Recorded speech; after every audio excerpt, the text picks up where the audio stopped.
Dr. Kyle's son had spent 31 years studying bodies that made no sense. He had seen creatures with organs that moved on their own over time, species whose bones looked optional, nervous systems that ran so hot they melted medical equipment during routine scans. After enough years in interspecies medicine, very little surprised him anymore. At least, that was what he believed before the human arrived.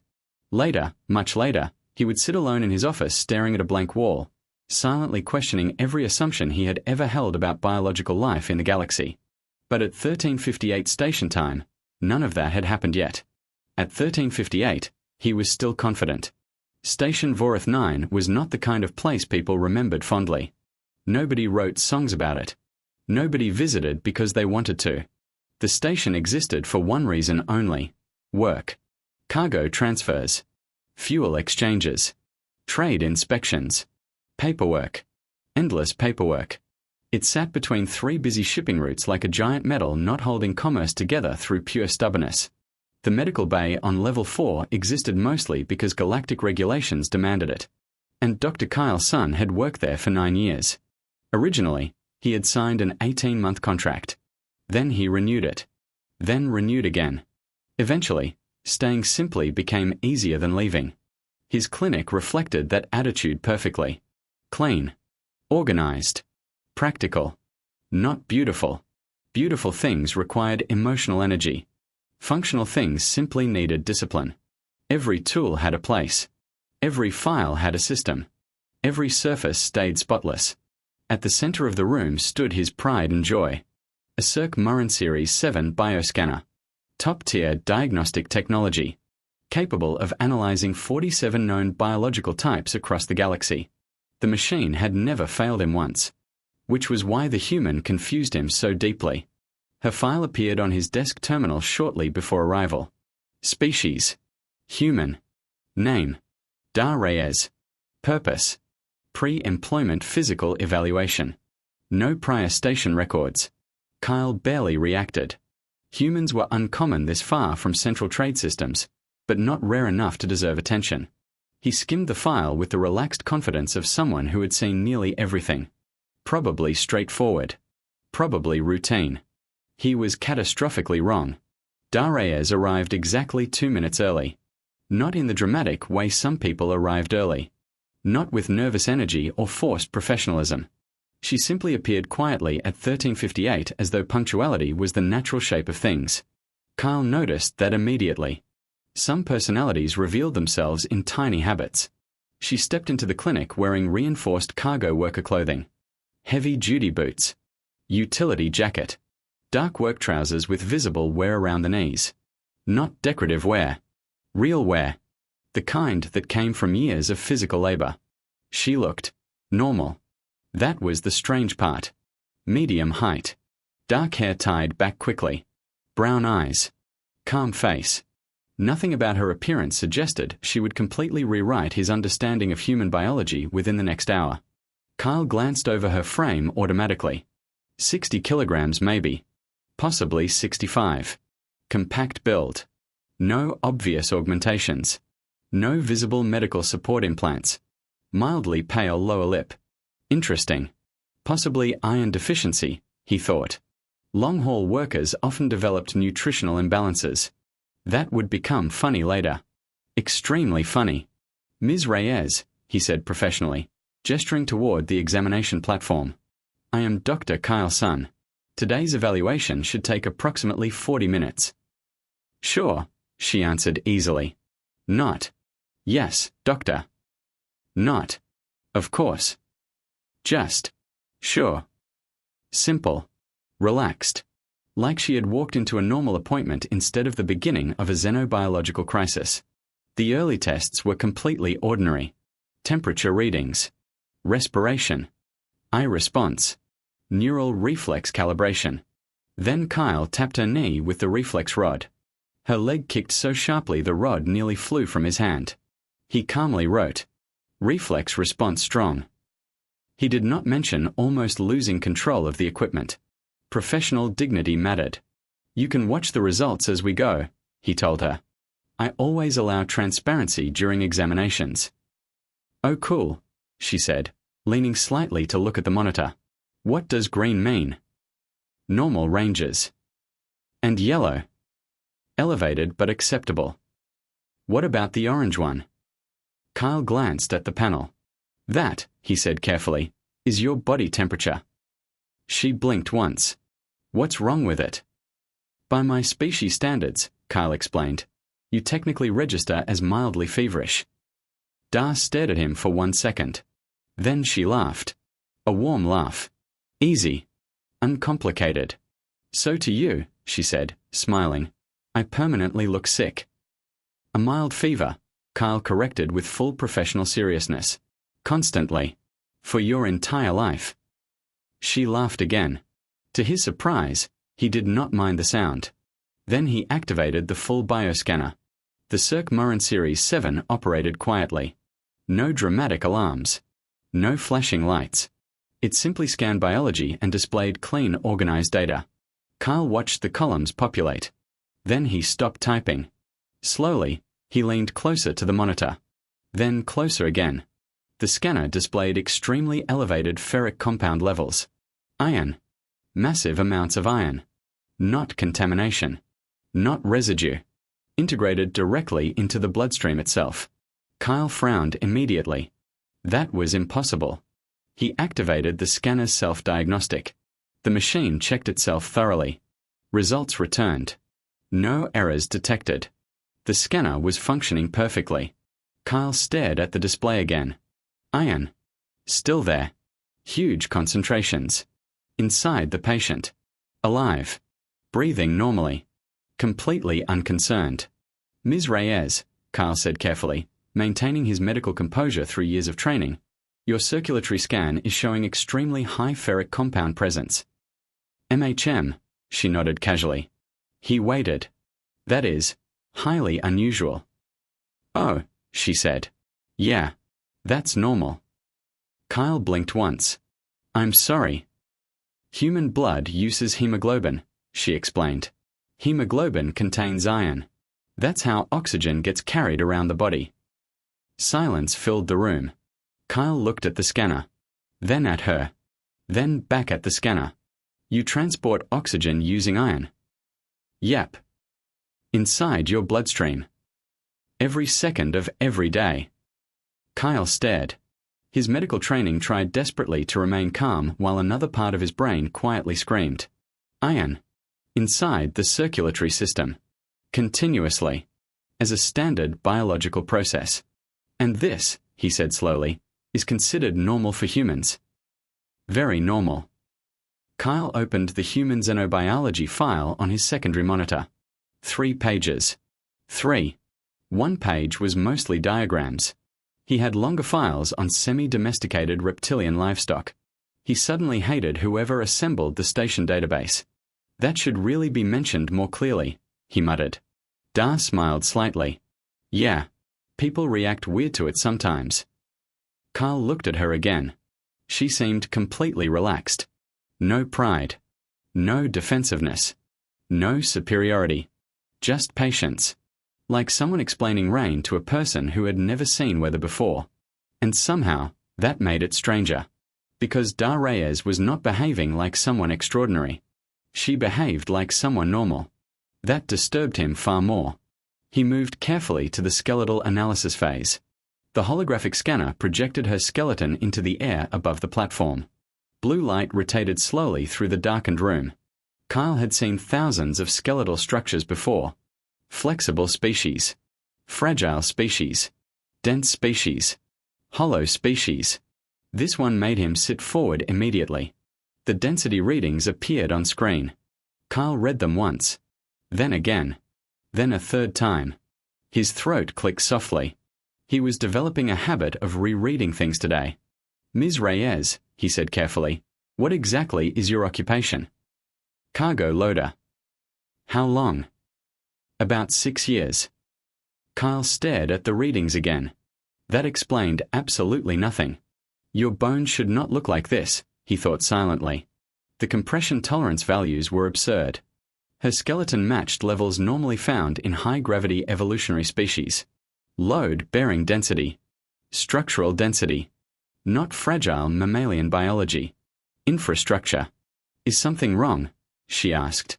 No, Kyle answered slowly. Actually, the opposite. He enlarged the scan. Your skeletal density is remarkably high. Dar shrugged casually. Humans are pretty sturdy. Pretty sturdy. Kyle almost laughed. Her bones looked capable of supporting industrial construction equipment. Do you undergo specialized physical conditioning? He asked. She thought for a moment. I work out sometimes. Sometimes. Lift weights mostly. Nothing crazy. Nothing crazy. Kyle made a note on his data pad, then immediately realized the note was completely inadequate. He deleted it. Started again. Deleted that too. There simply was not enough room on the form for. Patient appears biologically unreasonable. And somehow, they were only getting started. The next section of the exam would permanently change how Kyle's son viewed humanity. Because that was when Dar Reyes casually mentioned that doctors had once deliberately broken her bones on purpose. And she described it like a mildly annoying afternoon. Kyle's son had spent decades around pain. Real pain. He had treated crushed limbs, ruptured organs, nerve burns, internal collapses, and biological reactions violent enough to liquefy tissue. Pain changed people. Even the strongest species carried scars from it. Not always physical scars. Fear. Tension. Hesitation.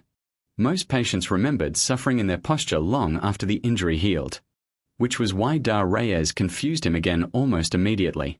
The surgical history portion of the examination should have been routine. Simple documentation. Previous injuries. Prior procedures. Long-term complications. Kyle activated the form and adjusted his glasses slightly. Any major surgeries? He asked. Yeah, Dar answered casually. A few. A few. The tone caught his attention immediately. People who said a few with that much calm usually meant something unpleasant. What kind? Both knees first, she said.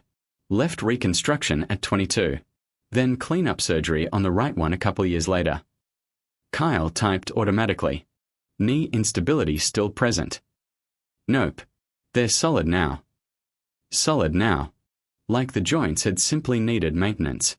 And anything else? Oh yeah, she added, lifting her right hand slightly. I broke this wrist when I was 19. Kyle nodded while typing. Standard fracture. Sort of. He looked up. The bones healed wrong the first time, so the doctors re-broke it and reset everything. Kyle stopped typing. Silence. He stared at her. I'm sorry, he said carefully. They what? They broke it. She said it casually. Not bravely. Not dramatically. Casually. Like she was explaining a delayed shipment. Kyle blinked slowly. You mean, intentionally? Yeah. And you agreed to this? Of course. Kyle stared. His medical training struggled to process the emotional tone of the conversation more than the actual medical details. Because Dar Reyes was not traumatized by this memory. She was mildly inconvenienced by it. That sounds extremely painful, he admitted. She tilted her hand back and forth thoughtfully. I mean, yeah, but it healed correctly after that, so it was worth it. Worth it. Kyle looked down at the medical form. His own species required sedation for procedures involving minor tissue corrections. One documented case of deliberate skeletal refracturing had caused a public ethics review that lasted almost 4 years. Humans apparently scheduled it between work shifts. And the shoulder injury? He asked carefully. Oh, that one sucked. Finally, he thought. A normal reaction. What happened? Tore the rotator cuff loading freight. How severe? They rebuilt most of the joint. Kyle froze again. Rebuilt. Pretty much. How long was recovery? 8 months. 8 months. 8 months of rehabilitation for a reconstructed shoulder joint. Dar rolled the shoulder experimentally. Physical therapy was brutal though. Kyle narrowed his eyes slightly. Brutal. Yeah, she nodded. But it worked. Again. It worked. That was her focus every time. Not the pain. Not the fear. not the suffering. Results. Humans, Kyle realized slowly, seemed willing to endure astonishing amounts of physical damage if the final outcome solved the problem. Pain was apparently treated as temporary logistics. That idea unsettled him deeply. He remembered burning his upper manipulator appendage on a station heating element 3 years earlier. The injury had been relatively minor. He had taken medical leave for 4 days. Reyes had apparently rebuilt entire sections of her skeleton and categorized the experience as annoying. Kyle quietly continued typing. The examination moved into nervous system response testing. A completely standard procedure. Kyle had administered the test hundreds of times. Normally, it lasted less than 30 seconds. Normally, it did not cause existential confusion. The neural stimulus emitter rested beside the scanner tray. A small handheld device designed to deliver controlled discomfort for nervous system calibration. Mild pain. Brief response. Simple diagnostics. Kyle picked it up automatically while reviewing the next form. And that was where he made a mistake. A professional mistake. A very large professional mistake. The emitter remained calibrated to Myrathi standards. His standards. Normally, this was harmless because most species required only small adjustments from baseline settings. Kyle placed the emitter gently against Dar's forearm. Small discomfort stimulus, he explained automatically. Standard procedure. Okay. He activated the device. Dar flinched once. Just once. A quick tightening around the eyes. Tiny jaw tension. Then she relaxed immediately. Kyle went completely still. Very slowly, he lowered the emitter. He looked down at the calibration setting. His internal organs became cold. Myrathi neural calibration levels were significantly stronger than galactic medical averages. For his species, that setting usually caused severe pain responses lasting nearly an hour. Muscle instability. Nerve sensitivity. Temporary coordination problems. Reyes had reacted with one small flinch. She looked at him curiously. Is that it? Kyle stared at her. Yes, he said carefully. That is the test. She waited another second. Then nodded. Okay. Kyle silently placed the emitter back onto the tray. With extremely controlled movements, he opened the nearby drawer and slid the calibration chart quietly out of sight. Very quietly. Very professionally. He was not hiding evidence. He was organizing equipment. Those were completely different things. Dar watched him with suspicious amusement. Kyle avoided eye contact. He typed into the form. Pain response. Within acceptable parameters.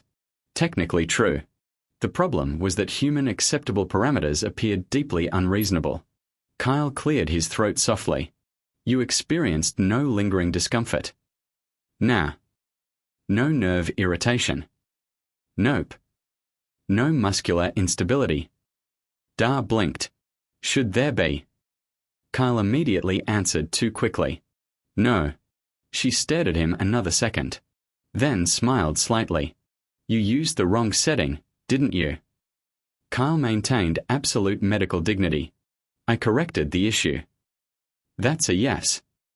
He did not answer. Her smile widened slightly. And somehow, impossibly, she did not seem offended. Most species reacted badly when physicians made calibration mistakes, especially painful ones. Reyes simply looked entertained. The iron thing throws people off sometimes, she said kindly. Kyle sat back slowly in his chair. She thought this was normal. That realization kept returning over and over. She genuinely believed all of this was ordinary. Iron blood. Dense skeleton. Extreme recovery tolerance. Pain resistance. To her, this was just being human. The conversation shifted after that. Kyle never fully identified the exact moment it happened. 1 minute he was conducting an examination. The next, they were simply talking. Not formally. Not stiffly. Talking. What about your species? Dar asked. Do Myrathi get sick often? Kyle explained the layered immune filtration systems of his people. Highly efficient. Careful. Preventative. She listened with genuine interest. So your body focuses on keeping infections out completely? Primarily, yes. Huh. She leaned back slightly. Humans kinda do the opposite. Kyle frowned lightly. How so? We let things in, she said, then fight them inside the body. Kyle smiled politely at the phrasing. At the time, he assumed she was oversimplifying. Later, he would realize she had actually described human immunity with terrifying accuracy. Somewhere during the next several minutes, Kyle noticed something strange. He was relaxed. Actually relaxed. 30 minutes ago, he had nearly panicked over iron-based blood chemistry. Now he was calmly discussing ocean ecosystems with a human cargo worker. Da asked questions naturally. Not interrogation. Curiosity. Real curiosity. She listened carefully when he answered.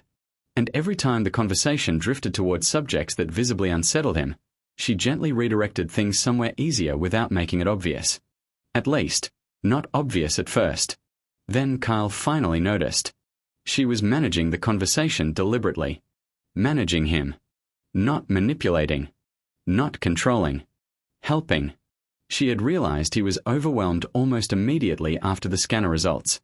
And since then, she had quietly guided the interaction into calmer territory whenever needed. Without embarrassing him. Without pointing it out. Without making him feel incompetent. Kyle stared at her for a moment while she explained freight loading schedules on long-haul cargo ships. Da Reyes noticed immediately. What? Kyle hesitated. Then said the first honest thing that came to mind. You are very easy to talk to. She smiled warmly. So are you once you stop thinking your scanner exploded? Kyle opened his mouth. Closed it. She grinned. I could see the monitor, remember? Right. He had forgotten that. Professional transparency. Every patient could see the display during scans. Which meant Da had probably watched him internally collapse in real time during the iron readings. Oddly enough, that made her even more impressive. Because she had seen his confusion. And instead of reacting with irritation or superiority, she had chosen kindness. Kyle looked down at the medical chart again. The human file in the station database contained 3 useless pages. 3 pages. That suddenly felt insulting. Because humans clearly deserved far more attention than the galaxy had given them. Not because they were loud. Not because they demanded it. But because they quietly endured things most species would consider catastrophic and continued functioning anyway. That realization stayed in Kyle's mind as he opened the final section of the examination. Immunological analysis. And within the next 5 minutes, he would discover something about the human immune system that genuinely frightened him. Not metaphorically. Actually frightened him. Because humans did not merely survive disease. They went to war with it. Inside their own bodies. And they were willing to burn themselves in the process. Kyle Sun had already revised his opinion of humanity 3 separate times that afternoon. First, the iron. Then, the skeleton. Then, the pain tolerance. By the time he opened the immunological panel, he believed he was prepared. He was not. The bioscanner processed the final results quietly. Soft lights moved across the monitor. Data columns shifted. Biological summaries populated line by line. Kyle read the information once. Then he sat down immediately. Not dramatically. Not because he intended to. His body simply made the decision for him. The chair was suddenly underneath him before he consciously realized he needed it. Da noticed. That bad? Kyle kept staring at the screen. I am still determining the correct classification. That sounds medical. It is. That means yes. Kyle ignored that. Slowly, very carefully, he reread the immunological report. The human immune system was insane. There was no gentler scientific term for it. Every species developed biological defenses against infection. That was normal. But humans approached disease differently. Most species focused on prevention. Barriers. Filtration. Containment. The Myrathi immune model, for example, specialized in intercepting harmful organisms before they spread internally. Efficient. Controlled. Safe. Humans apparently preferred warfare. Full warfare. Inside themselves. Kyle focused first on the fever response. His upper hands tightened slightly against the edge of the terminal. When humans became infected, Their bodies intentionally increased internal temperature. Not accidentally. Deliberately. The body detected invasion and immediately raised environmental hostility levels inside itself. Heat, stress, inflammation, pain, all weaponized against the pathogen. The host organism suffered alongside the infection, and the human body considered this acceptable collateral damage. Kyle stared at the report in disbelief. A fever was not a malfunction. It was strategy. The human immune system willingly damaged its own comfort, stability, and energy reserves in exchange for victory. Dar watched him read. You got to the fever thing, huh? Kyle looked up slowly. You say that as though this is casual. It kinda is. Kinda, he repeated weakly. She shrugged. You get sick, your body cooks the problem. Kyle turned back toward the screen. That sentence should not sound normal. Nothing about that sentence should sound normal. He continued reading. White blood cell aggression levels. Extreme. Inflammatory response. High risk but effective. Antibody generation. Rapid adaptation capability. Systemic tolerance for biological stress. Abnormally elevated. Kyle leaned back slowly. The human immune system behaved less like medical biology and more like a military doctrine. Invade.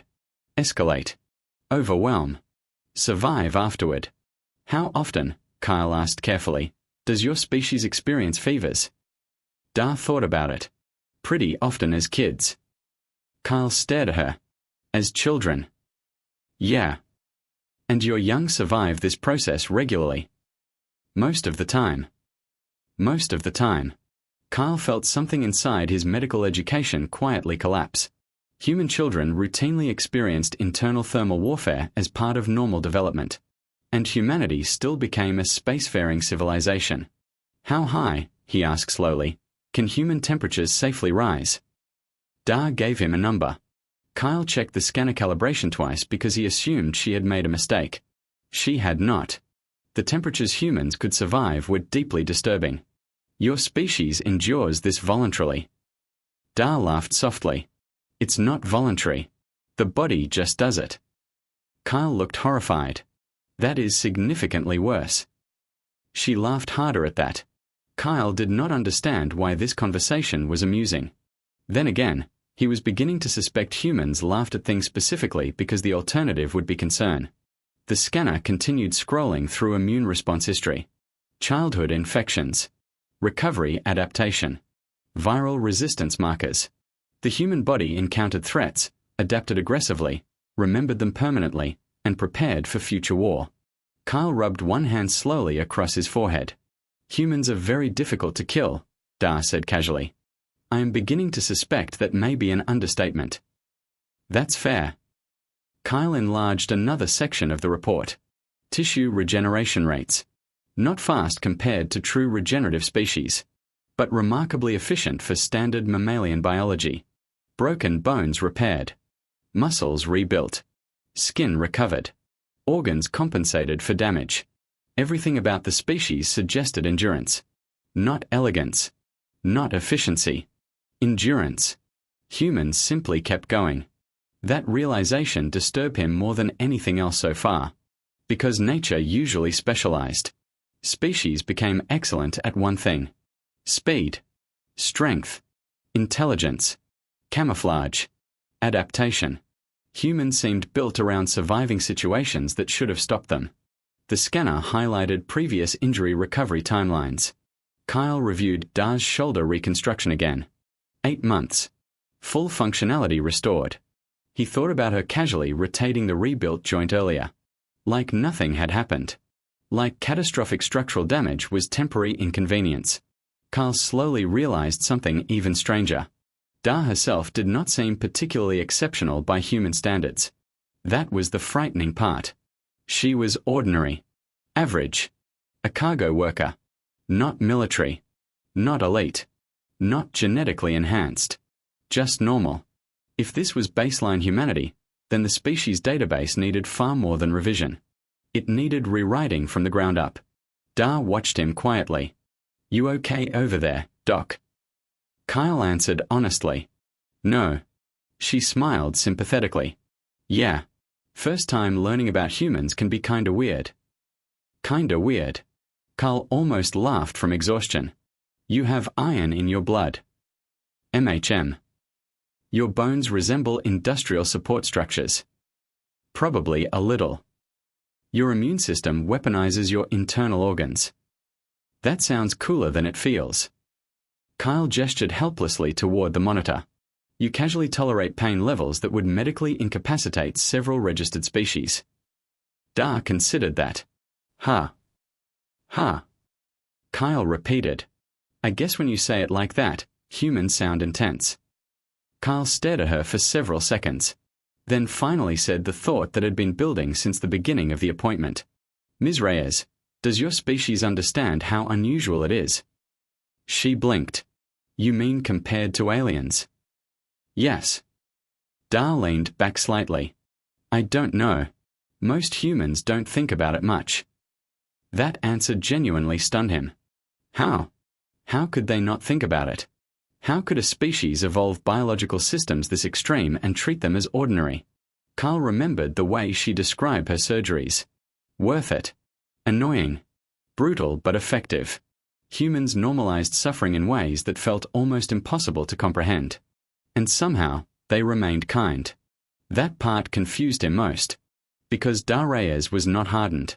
Not cold. Not cruel. Not emotionally damaged. Warm. Patient. Easy to talk to. As though enduring pain had not made her bitter at all. Carl realized suddenly that she was studying him too. Not medically. Personally.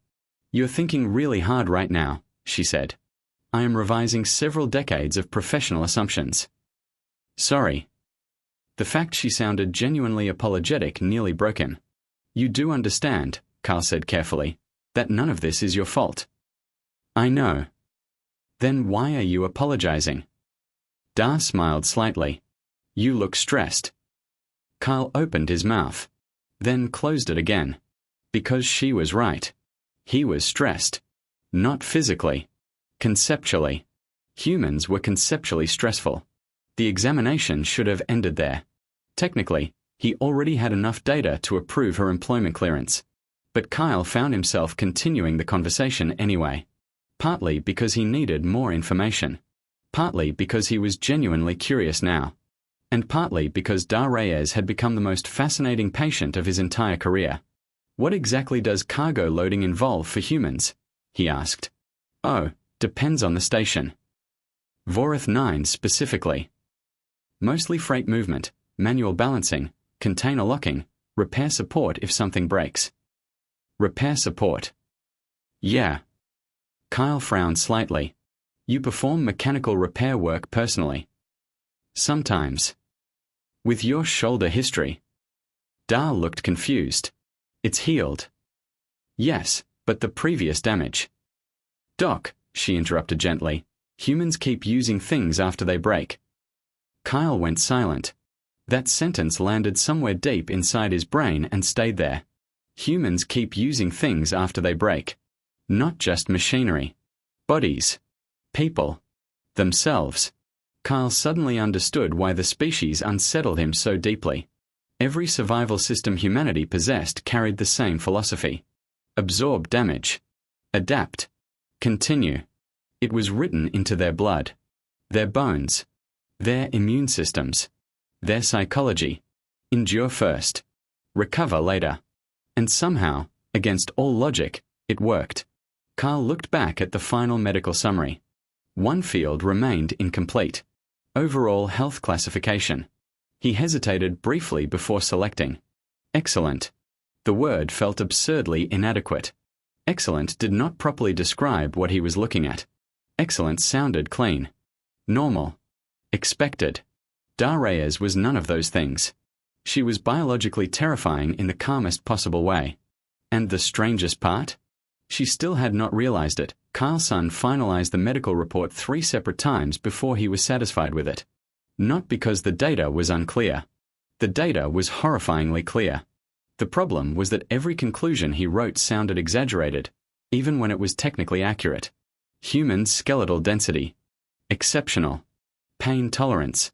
extreme, immune resilience, highly aggressive, recovery capability, outstanding.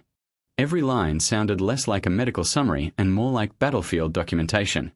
Da Reyes sat quietly on the examination platform while he reviewed the final diagnostics, completely relaxed, as though this had been an ordinary appointment. Kyle still had not emotionally recovered from the fever discussion. "Your evaluation is complete," he said carefully. "And?" He looked at the report again. "You are in excellent health." Da smiled. "Nice. Nice." Kyle stared at her. A species built like emergency survival machinery, and the response to full biological approval was, "Nice. No employment restrictions," he continued. "No follow-up evaluations required." "Perfect." She hopped down from the examination platform smoothly. Kyle immediately noticed the movement. Balanced, controlled, efficient. No hesitation from the reconstructed knees. No stiffness from the rebuilt shoulder. The human body repaired itself frighteningly well. "You really thought your scanner was broken at first, didn't you?" Da asked while putting her jacket back on. Kyle considered lying, then decided there was no point. "Yes." She laughed softly again. "The iron thing." "The iron thing," he admitted. "I get that reaction a lot." "That is deeply concerning." "Why?" Kyle stared at her in disbelief. "Because your species carries oxidizing metal compounds through its circulatory system as a standard biological process." Da nodded thoughtfully. "When you say it like that, it does sound kinda intense." "Kinda," Kyle repeated weakly. She zipped her jacket calmly. "You know what's funny though?" Kyle was becoming increasingly worried whenever humans describe things as funny. "What?" "Humans usually think aliens are the weird ones." Kyle almost choked on his own breathing. "We are not discussing alien biology right now." "Fair." "No species in my current medical registry voluntarily raises internal body temperature to damage invading organisms." "You'd be surprised." "No species in my current registry survives deliberate skeletal refracturing as routine corrective treatment." "That one did suck." "You described it as worth it." "It was." Kyle rubbed both hands slowly across his face. Da watched him with open amusement now. Not mocking. Just entertained. Like she was watching someone discover a fact she had known forever. "You know," she said, "most humans don't really think about this stuff." "That," Kyle replied immediately, "is perhaps the most alarming thing you have said all afternoon." She laughed again. Kyle realized something important then. Human emotional resilience might actually be worse than the physical resilience. Because Da Reyes had spent the last hour calmly discussing biological systems that sounded medically absurd to the rest of the galaxy. And at no point had she seemed arrogant about it. No superiority. No ego. Just acceptance. This was simply what humans were. Kyle printed the employment clearance form. The machine hummed softly before producing the document. He handed it across the desk. Da glanced down at it. "Approved. Health status. Excellent. Thanks. Document. You are welcome." She folded the paper neatly and slid it into her jacket pocket. Then she paused slightly. "You okay?" Kyle blinked. "I beg your pardon." "You've had kind of an existential expression for the last 20 minutes." Kyle stared at her, then very slowly sat back in his chair. "I believe," he admitted carefully, "that my understanding of human biology was catastrophically incomplete." Da nodded sympathetically. "Yeah, the database entries usually are." "Your official species file contains 3 pages. Oof. One of them is diagrams." "That's rough." Kyle pointed toward her. "You have metal in your blood." "Still sounds cool when you say it." "You rebuild damaged skeletal structures through controlled refracturing." "That part sounds less cool." "Your immune system appears to solve problems through calculated self-harm." "That one sounds accurate, actually." Kyle lowered his hands onto the desk slowly.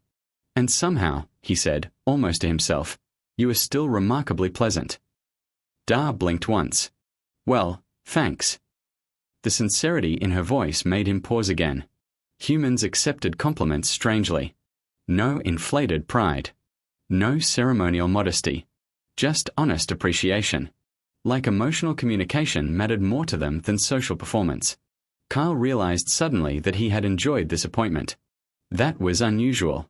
Medical evaluations were normally repetitive, clinical, predictable. This had felt like discovering an entirely new category of life. Dar stepped toward the exit, then paused again near the doorway. "Oh, before I forget." Kyle looked up. "If you ever treat human construction workers," she said casually, "good luck." Kyle frowned slightly. "What does that mean?" She smiled. "You'll find out." Then she left. The clinic door slid shut behind her with a soft mechanical hiss. Silence filled the room. Kyle remained seated, very still. The station outside continued its normal rhythm. Cargo systems humming. Engines cycling. Distant machinery vibrating through the walls. Everything felt strangely ordinary considering his entire professional worldview had just been rearranged. Slowly, Kyle looked back toward the bioscanner. The Cirque Morin Series 7 remained exactly where it always sat. Reliable. Precise. Perfectly calibrated. Not broken. Which somehow made things worse. Kyle leaned back in his chair and stared at the ceiling for a long moment. Then he opened the station xenobiology database. Species. Human. Total documentation. 3 pages. Kyle felt offended on a professional level. He immediately opened a new medical file. Not revised. New. Completely new. The old file was useless. He began typing. Hemoglobin. Iron-based oxygen transport system.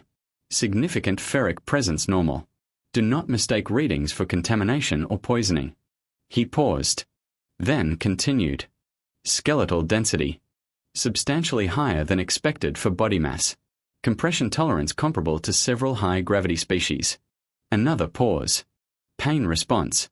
Species displays unusually elevated tolerance for nociceptive stress. Recalibrate all neural testing equipment before examination. Kyle stopped typing briefly. Then added. Seriously. Recalibrate first. He stared at the line for a moment. Then left it there. Future doctors deserve the warning. He moved to immunological observations. This section took longer. Much longer. Because he kept rewriting the same sentence repeatedly. Human immune response appears highly aggressive. Delete. Human immune response prioritizes pathogen elimination over host comfort. Delete. Human immune architecture demonstrates unusual willingness to inflict systemic stress during defensive operations. Delete. None of it fully captured the reality. Finally, he typed. Extreme immune response protocols observed. Species demonstrates remarkable tolerance for biological collateral damage during infection defense. Kyle read the sentence twice. Then slowly added. The human body appears willing to weaponize itself internally if necessary. He leaned back again.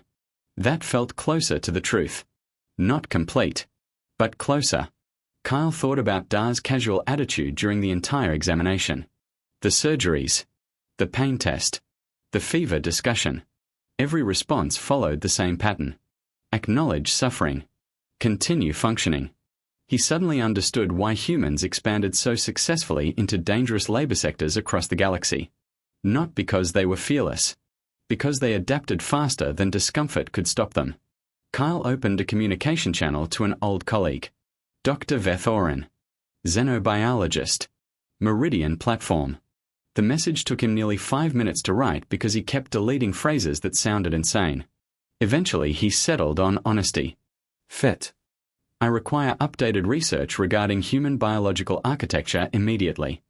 I have completed a standard medical evaluation and discovered that current registry information is dangerously incomplete. Humans possess iron-based blood oxygen transport, extremely dense skeletal structures, highly aggressive immune responses, and pain tolerance levels that may require recalibration of standard medical procedures. I believe we have significantly underestimated this species. Also, please explain why nobody warned me about the iron. Kyle reread the message. Then added one final line. I am entirely serious.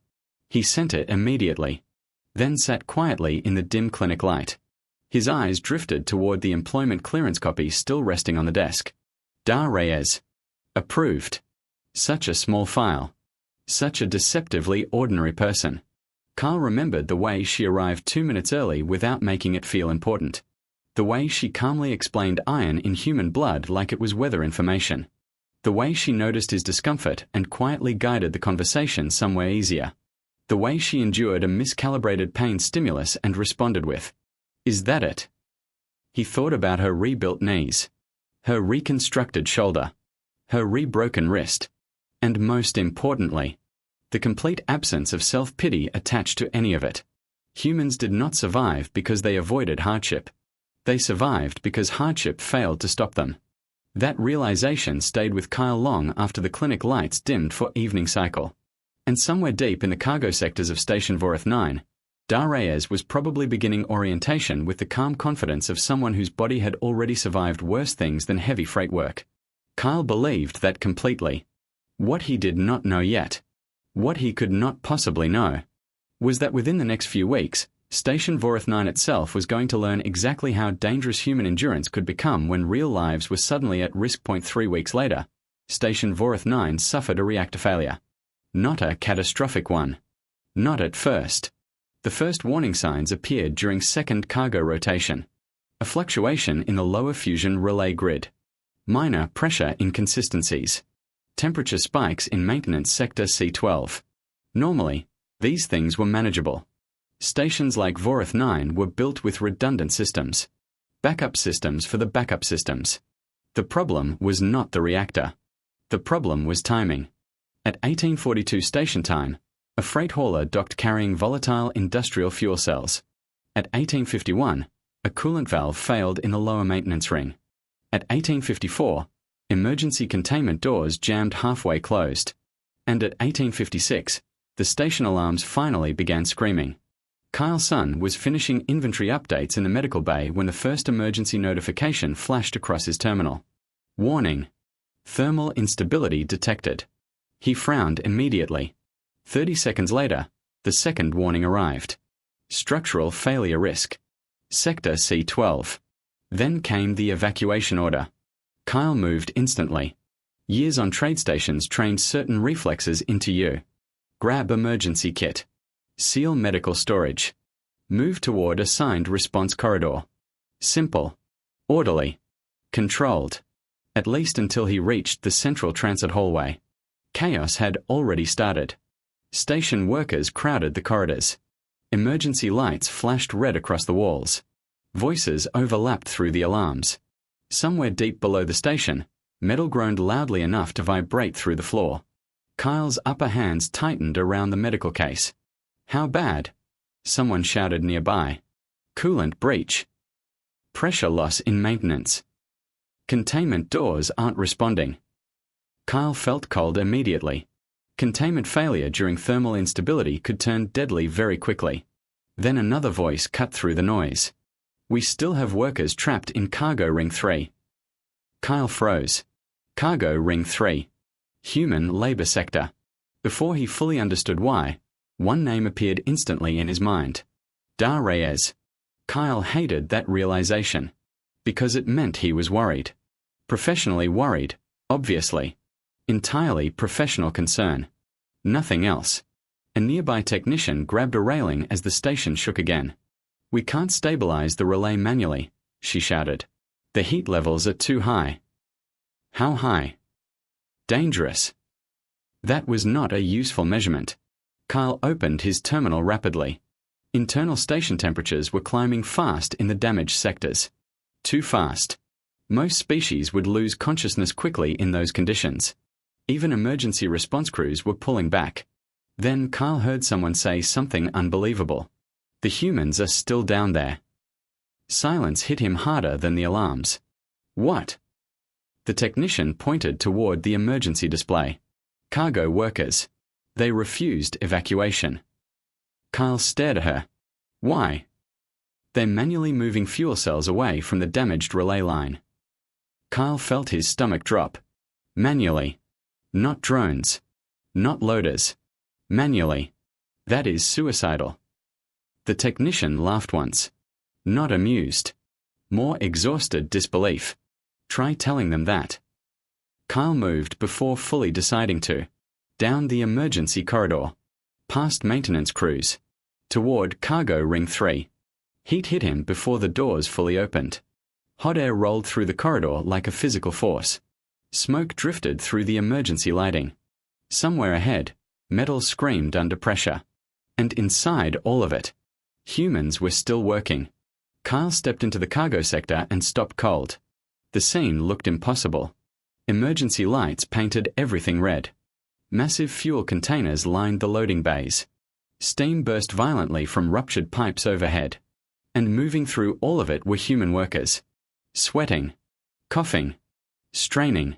Still carrying equipment. Still moving freight. Still functioning. Kyle spotted Da immediately. She and 2 other humans were hauling a manual stabilizer unit across the floor toward the damaged reactor conduit. The machine easily weighed several hundred kilograms. The humans dragged it anyway. Da! Kyle shouted instinctively. She looked up immediately. Even from across the bay, he could see exhaustion written across her face. Sweat soaked through her jacket. Her breathing was heavy. One sleeve looked partially burned. But her eyes focused instantly. Hey, Doc. Hey, Doc. Like they had casually met in a hallway instead of inside a failing station sector. What are you doing? Kyle demanded, trying to stop the station exploding. That area is thermally unstable. Yeah, we noticed. Another violent tremor shook the floor. Somewhere above them, support beams groaned dangerously. Kyle looked around in horror. Most non-human workers had already evacuated. The remaining emergency crews stayed near the exits. Only the humans kept pushing deeper toward the failing systems. Because of course they did. Why are you still here? Kyle shouted. Da looked genuinely confused by the question. People are still trapped further inside. Kyle opened his mouth. Nothing came out. Of course. Of course that was the answer. Humans stayed because someone else still needed help. Even here. Even now. Another worker stumbled nearby, coughing hard from smoke inhalation. Da reacted instantly. She caught him before he hit the ground. Take him back, she yelled toward the corridor crews. I'm fine, the worker argued weakly. You're unconscious standing up, Marcus. That's fair. 2 more humans dragged the injured man toward evacuation teams, then immediately turned back toward the reactor sector. Kyle stared at them. No panic. No hesitation. Just exhausted determination. The station shook again. This time harder. Warning sirens changed tone abruptly. Critical failure risk. Kyle checked the thermal readings again. His blood went cold. The temperatures inside cargo ring 3 had climbed well beyond safe biological limits for most species. And yet the humans continued moving. Continued lifting. Continued repairing. Continued enduring. Da returned carrying heavy emergency cables over one shoulder. Kyle saw blood running down her arm. You're injured. She glanced once. Oh, yeah. Yeah. Pipe burst earlier. You need medical treatment immediately. Later. There may not be a later. Da looked directly at him then. Calm. Steady. The exact same expression she wore during the medical exam. Doc, she said softly, humans keep using things after they break. Remember? Kyle went completely silent. Because suddenly he understood. He finally understood the terrifying truth hiding underneath everything he learned during her examination. The surgeries. The immune system. The pain tolerance. The endurance. None of it existed separately. It was all the same survival philosophy. Take damage. Continue anyway. Da turned back toward the failing reactor conduit. Kyle watched her go. Watched the rebuilt shoulder strain under impossible weight.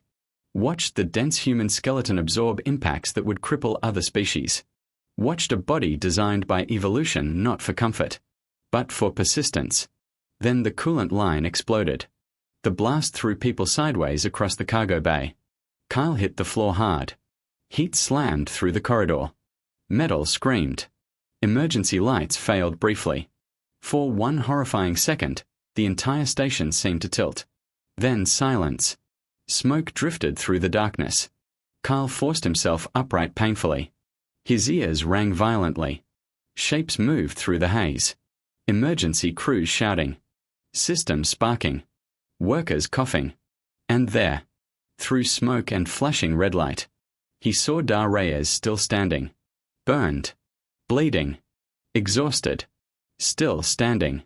One hand braced against the stabilizer controls. The other gripping the emergency relay lever. Carl stared at her in disbelief. Any reasonable species would have collapsed already. Dar pulled the lever down manually. The stabilizer roared alive. Power surged through the emergency grid. Across the station, warning sirens abruptly changed. Thermal stability restored. The cargo bay lights flickered back on. Slowly, the violent shaking stopped. Silence spread across Cargo Ring 3. Then cheering erupted. Exhausted workers leaned against walls laughing weakly. Some collapsed onto the floor entirely. Emergency crews rushed forward. Carl barely heard any of it. Because he was staring at Dar Reyes. She finally released the lever. Then immediately sat down hard on the cargo deck. Not dramatic. Just tired. Very tired. Kyle reached her seconds later. You are injured. Probably. Probably. She looked up at him with exhausted amusement. Still alive, though. Carl almost laughed. Instead, something else happened.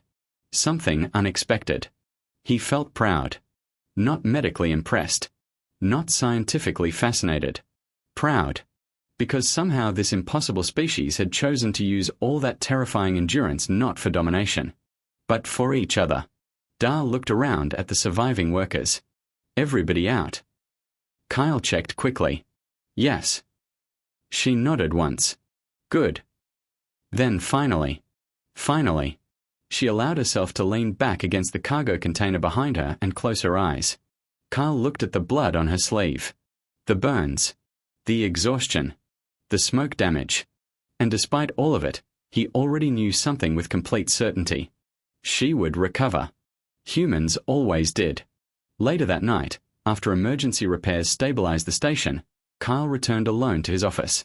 The clinic was quiet again. Clean. Ordered. Familiar.